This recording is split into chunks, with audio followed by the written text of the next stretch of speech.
en la ciencia.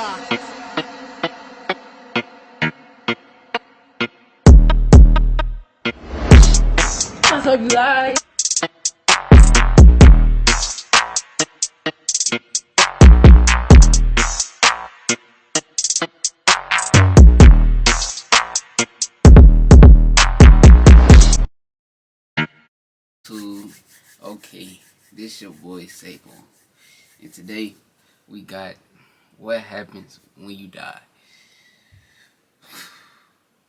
Now, I always had anybody ever had those dreams for like somebody killing you, and then like you just don't see what happened. That you'll wake up after, and it's crazy cause like the minutes and shit. Like how long do you think people be asleep? You know what I'm saying? Cause it seems like the dream be so short, but the minute, you know what I'm saying? But I ain't gonna get into all that. It's a story for another day. But we finna get into this video, man. It's by the Emerald Graphics Show, and this was made 3 years ago. This was made 3 years ago, but I'm gonna react to it anyway. You know what I'm saying? I'm just curious to know what happened when you die. I don't know. You know what I'm saying? But we finna get into it. What they say. Everybody know it's hell or heaven. You know what I'm saying? So yeah, let's get into it, man. What happens when you finally kick the bucket, so to speak? Despite our mostly science-grounded views on death these days, it seems many of us believe in life after it. In 2014, UK citizens were polled by The Telegraph, and just under 60% of respondents said they believe some part of us lives on. In the US, still a very Christian nation, Pew Research in 2015 asked people what happened after you die. The survey found that 72% of Americans believed you go to heaven, which was described as a place where people who have led good lives are eternally rewarded. 54% of US adults replied that they believed in hell, which was described as a place where people who have led bad lives and die without being sorry are eternally punished. With that in mind, welcome to this episode of the Infographic Show, What Happens When You Are Eternally Punished. That they believed in hell, which was described as a place where people who have led bad lives and die without being sorry are eternally punished. With that in my daddy always told me. My daddy. I just started getting back around my daddy, and he always told me like people. He always tell me people know what's right from wrong. You know what I'm saying? People know what's right from wrong, and people still do wrong. So I think they deserve it. You know what I'm saying? But it's crazy. But you know what I'm saying? It is what it is. Welcome to this episode of the Infographic Show, What Happens When You Die. Don't forget to subscribe and click the bell button so that you can be part of our notification squad. It seems a lot of people do believe that after death we might be ensconced in some cloud-strewn paradise, or conversely, if we haven't adhered to the ethics prescribed to us by our chosen religion or denomination of that religion, we might be faced with eternal hellfire and the prospect of groveling to a bearded red man who hardly ever puts down his pitchfork. But let's start with some empirical realism and what actually happens to the body when we die. Physicians know you're dead because the heart stops beating and there is no longer any electrical activity in your brain. Brain death equals dead, although machines can keep you going a little bit longer. You can also have what's called a cardiac death, which means the heart They got all this technology, bro. Imagine what they really can do with this shit. Shit crazy. And blood no it's longer scary, flows crazy. Through your body. All this strange, technology, even and it's getting thing better, is and it's getting better throughout the years.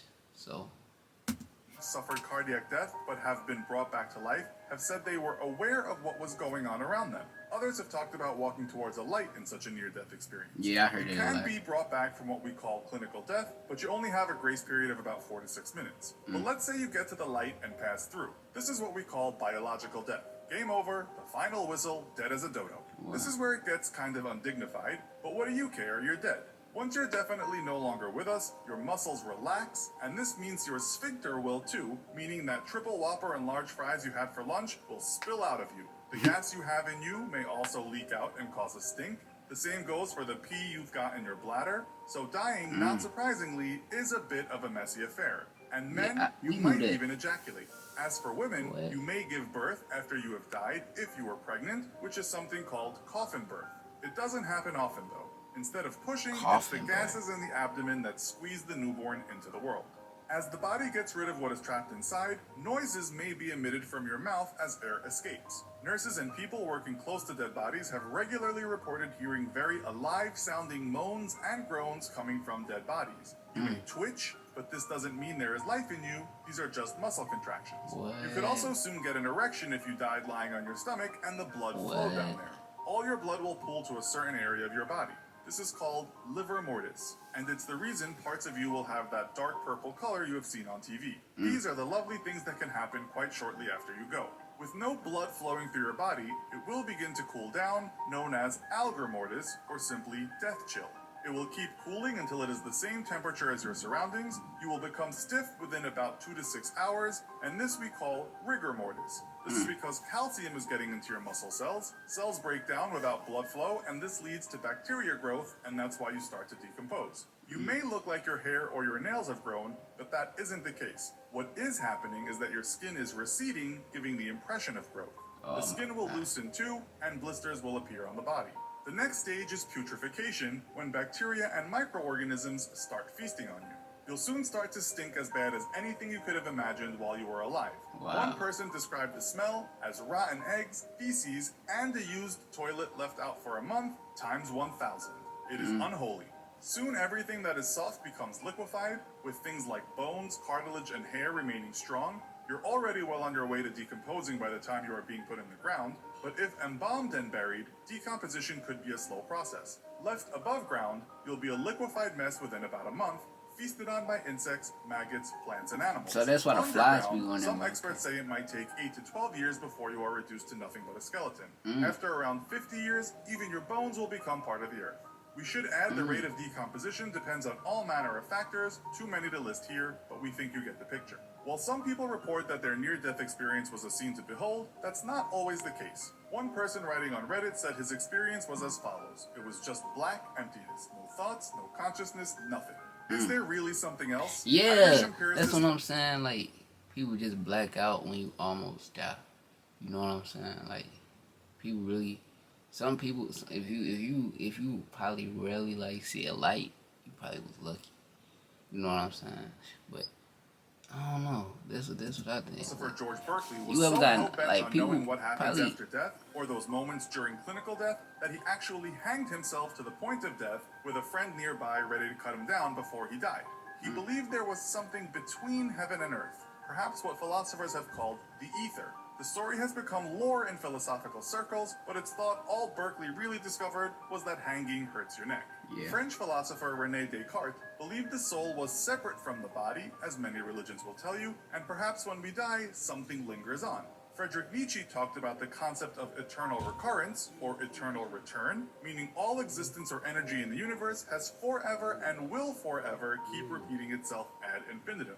You live the same life again and again forever. Now, doesn't that make you want to live well? Here we can make similarities to the Buddhist belief of the wheel of samsara. Technical difficulties, man. But we back, man. Always happens. Something always happens. Hold on. Let me pull this up.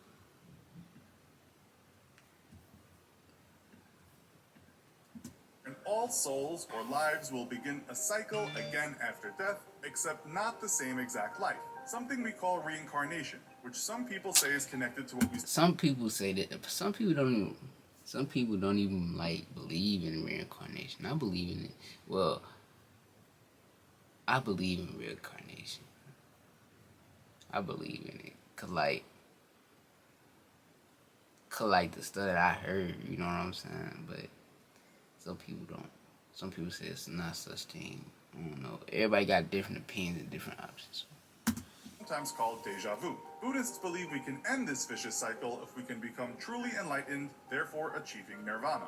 Or do we make our way to heaven after our bodies stop working, tipping our cap to St. Peter at the pearly gates, hoping he won't deny us entrance for stealing that candy bar when we went on a school trip to Niagara Falls? Will we be taken into paradise, a place replete with excellent foods and gorgeous maidens that make your dead knees go weak? Or will we simply seed the earth, our souls nothing more than a worldly fancy that took our minds off our cosmic insignificance and the feeling of futility that we sometimes experience here on terra firma? While this video was pretty grim, let's for a second step away and think about your life now and how you can make it better. If you are one of the many living people who are running a business or thinking of starting one, you probably need a website. But since we all have limited Look at time on Earth, they you don't want to spend too much time figuring out how to set everything up and then keep on worrying about maintenance. We share that mentality, and that's why we love using Squarespace. they gonna sponsor Squarespace their has a stuff, huge man. library of beautiful design. Well, I guess that's the end of the video, man. Everybody like, comment, and subscribe if y'all like that. Yeah, man, it's crazy. Right after you die, so it's crazy. We out.